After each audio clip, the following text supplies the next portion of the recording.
Hello students, আমি Nitish sir জ্ঞানজ্যোতি coaching সেন্টারের পক্ষ থেকে তোমাদের প্রত্যেককে জানাই আরো একবার স্বাগত।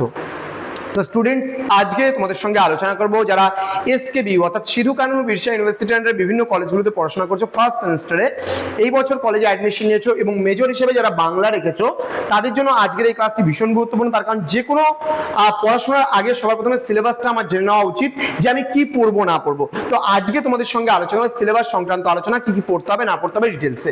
তো যারা ফার্স্ট টাইম আমাদের ইউটিউব চ্যানেলে ভিডিওটি দেখছো তারা অবশ্যই চ্যানেলটিকে সাবস্ক্রাইব করে পাশে থাকা বেল আইকন অল প্রেস করে দাও, যাতে নেক্সট টাইম থেকে কোনো ভিডিও আপলোড করলে তার নোটিফিকেশনটা তুমি সবার আগে পেতে পারো। এছাড়া যারা ভাবছো যে অনলাইনে আমাদের ক্লাস জয়েন করবে তারা অবশ্যই যোগাযোগ করো আমাদের অফিসিয়াল নাম্বার 7076398606 নাম্বার অথবা 6295916282 নাম্বারে। তোমাদের টোটাল কোর্স ফি রয়েছে তোমাদের এই সাধ্যের মধ্যে জাস্ট 1199 রুপিস রয়েছে, কিন্তু এই মুহূর্তে দাঁড়িয়ে আমরা দিচ্ছি সম্পূর্ণ 50% ডিসকাউন্ট কোর্সে তোমরা 599 এ পুরো কোর্সটা কিন্তু পেয়ে যাচ্ছ। তো দেরি না করে আজই যোগাযোগ করো আমাদের সঙ্গে এবং যুক্ত হয়ে যাও আমাদের অনলাইন ক্লাসে। চলো শুরু করছি আজকের ক্লাসটি।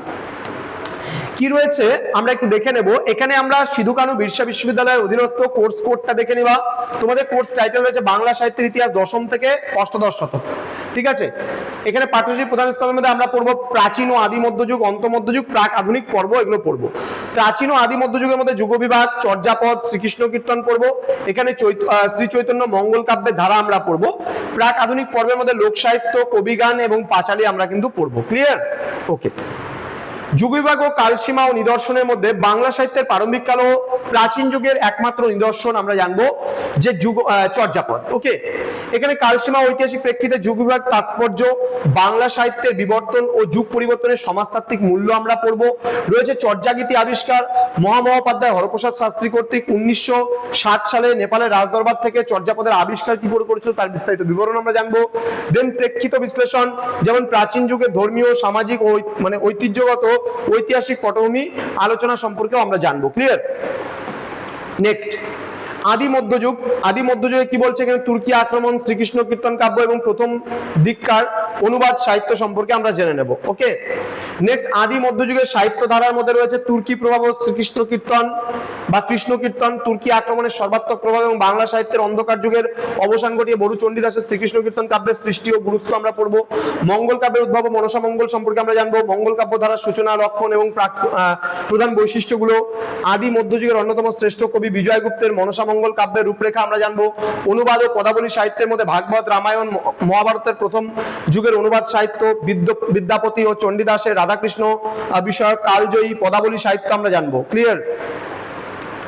নেক্সট, অন্ত মধ্যযুগ। অন্ত মধ্যযুগের মধ্যে আমরা পড়বো চৈতন্য প্রভাব, বৈষ্ণব পদাবলী, উন্নত অনুবাদ এবং মঙ্গল কাব্যের চরম বিকাশ সম্পর্কে আমরা জানবো। এখানে শ্রী চৈতন্য এবং বৈষ্ণব পদাবলীর মধ্যে এখানে কি রয়েছে? এখানে রয়েছে চৈতন্য কেন্দ্রিক বাংলা সাহিত্য, শ্রী চৈতন্য ও বাংলা সমাজ, বাংলা সাহিত্যে শ্রী চৈতন্যের সামাজিক আন্দোলন ও ভব বিপ্লবের গভীর প্রভাব, চৈতন্য জীবনী কাব্য, চৈতন্য দেবের জীবনকে কেন্দ্র করে জীবনী সাহিত্যের উদ্ভব ও বিকাশ। তোমার এখানে বৈষ্ণব পদাবলী সাহিত্য, জ্ঞান দাস, গোবিন্দ দাস, বৃন্দাবন দাসের স্বর গোস্বামীর তত্ত্বভিত্তিক পদাবলীর আলোচনাগুলো সম্পর্কে আমরা এখানে জানবো। ক্লিয়ার? নেক্সট, এখানে অন্তমধ্যযুগের কবি এবং কাব্য তালিকা। এখানে আমরা পড়বো অনুবাদ মহাভারত, কাশিদাসী কাশিরাম দাস, মহাভারত তোমার হচ্ছে কাশিদাসী মহাভারত।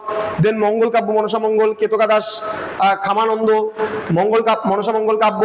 দেন হচ্ছে মঙ্গল কাব্য চণ্ডী, মুকুন্দ চক্রবর্তী কবি কঙ্কন, চণ্ডী মঙ্গল কাব্য, মঙ্গল কাব্য ধর্ম যেটা আছে ঘনারাম চক্রবর্তীর ধর্মমঙ্গল কাব্য, অন্নদা মঙ্গল কাব্য, ভারতচন্দ্র রায়গুণাকারের অন্নদা মঙ্গল রাজকণ্ঠের শেষ বিশিষ্ট মধ্যযুগীয় কাব্য, এবং হচ্ছে মুসলমানি সাহিত্য ধারার মধ্যে সপ্তদশ শতাব্দীর মুসলমান কবিগণ।